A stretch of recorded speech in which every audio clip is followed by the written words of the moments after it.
Hello, welcome to the interview here on France 24. May you live in interesting times, runs an ancient Chinese proverb.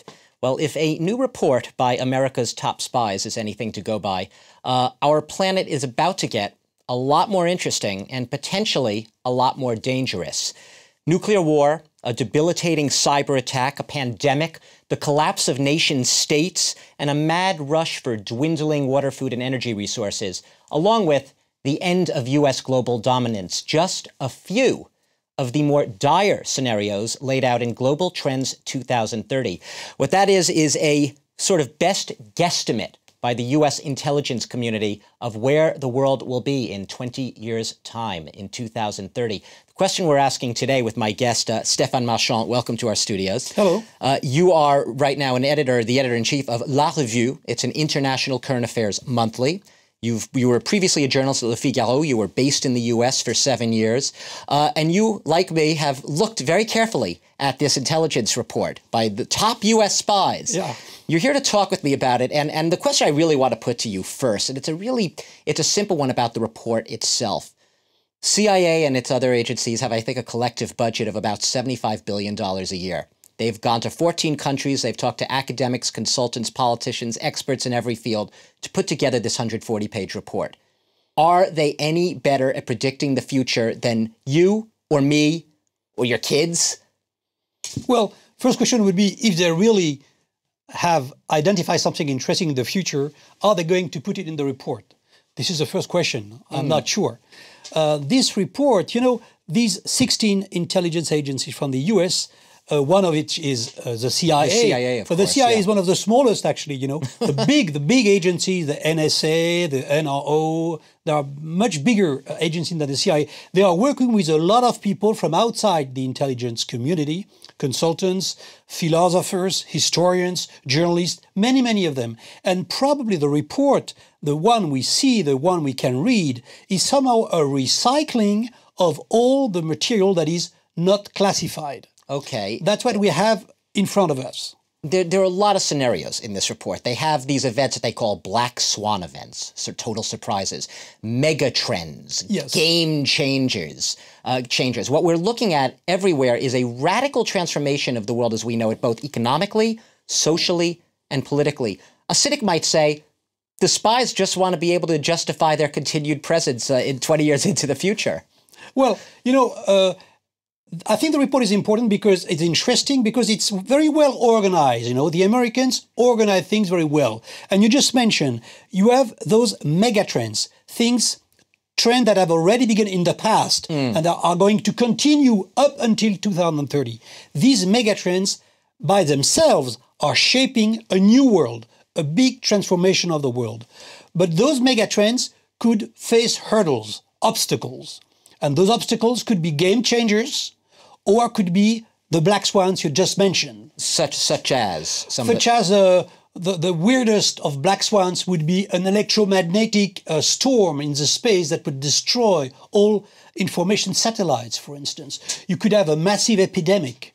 You could have a transformation of the la rouille de blé, which is an illness in the cultures, and all these could totally unpredictable scenarios. Exactly, there. Totally unpredictable. But one of the big trends, or I suppose mega trends, is the fact that Asia is going to eclipse North America. It will be more influential, more powerful, even than Europe and North America combined 20 years from now.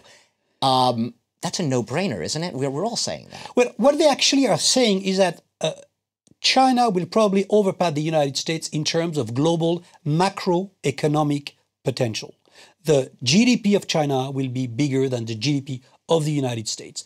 But the report denies that this is going to imply that the global power of China is going to overpass the global power of the United States. So the U.S. will remain a central key player in the what world. they call a primus inter pares.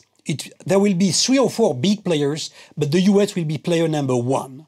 Not only because of its hard power, not only because of its military power, but also, and somehow mostly because of its control of the soft power, of technology, of social networks, of its capacity to mobilize non-governmental entities. This is very important in the report, and this is probably the most interesting part. Let me be devil's advocate here. This is a report, as we were saying in the beginning, it was written by essentially Washington bureaucrats, meant to be read by Washington bureaucrats and politicians and decision makers. Aren't they naturally going to draw up scenarios in which the US remains dominant? Actually, in some of the scenarios, because there are 4 big scenarios, right. In one of them, the US is not dominant. There is a US crash, actually. But what is interesting is that they are mentioning... Brought about by the US crash is brought about... The crash, the dominance, the US is withdrawing. Isolationism engulfs the United States, and they withdraw from world affairs. Because of its budget problems, presumably. Budget problems, military problems, failure in wars. For many reasons, the US is an isolated country. But what is interesting in the report that other countries don't want that.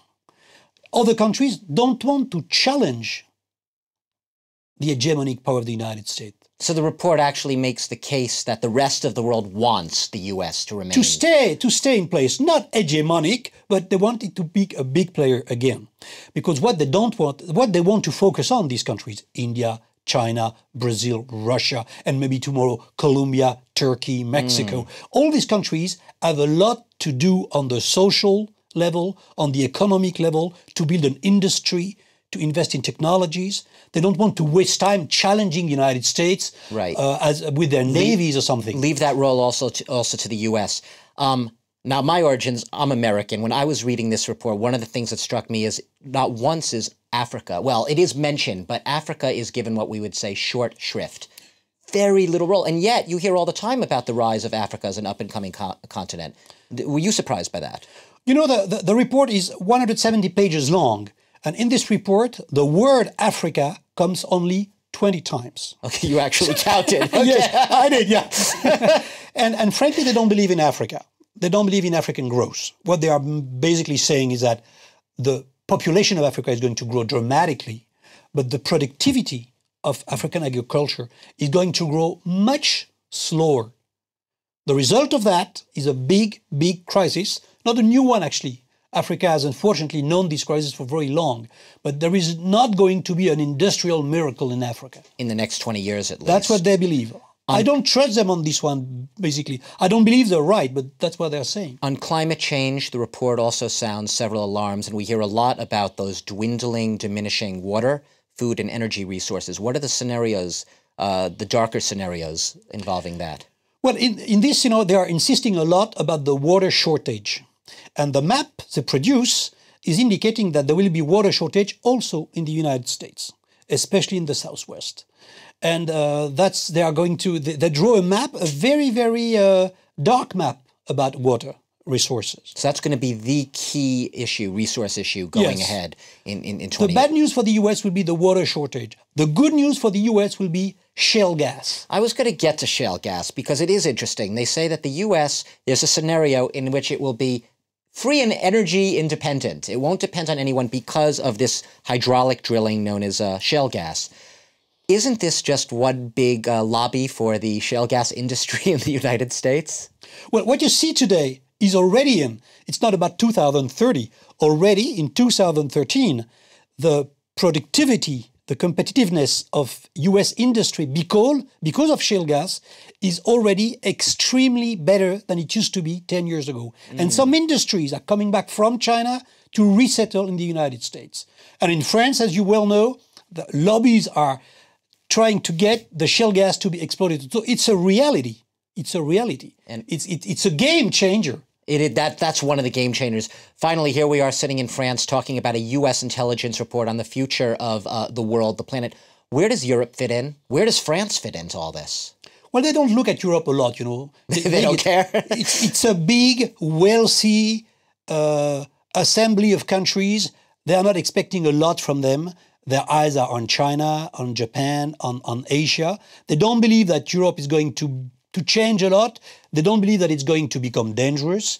And they don't believe that the Eurozone is very safe. So basically, they don't care about Europe. So is it fair, or am I being unfair if I say, to summarize this report, they say either the world will change greatly or it won't. Either there will be nuclear war or there won't. Either there'll be great big global conflicts or there won't. You know, prospective studies are always like this. You know, when you close a report, of course you say, well, what's in there? Well, okay. Maybe it's interesting for what is not in there. Europe, Africa, and many other things. I'm going to have to invite you back in 20 years so we can do this again. Stéphane Marchand, let's do that. Thank you very much. Editor-in-chief of La Revue, and you and I have both been looking at this latest report every half decade by the U.S. intelligence community on where we're going to be, what our planet will look like in 20 years' time. Not easy to predict the future. Thanks for watching the France 24 interview.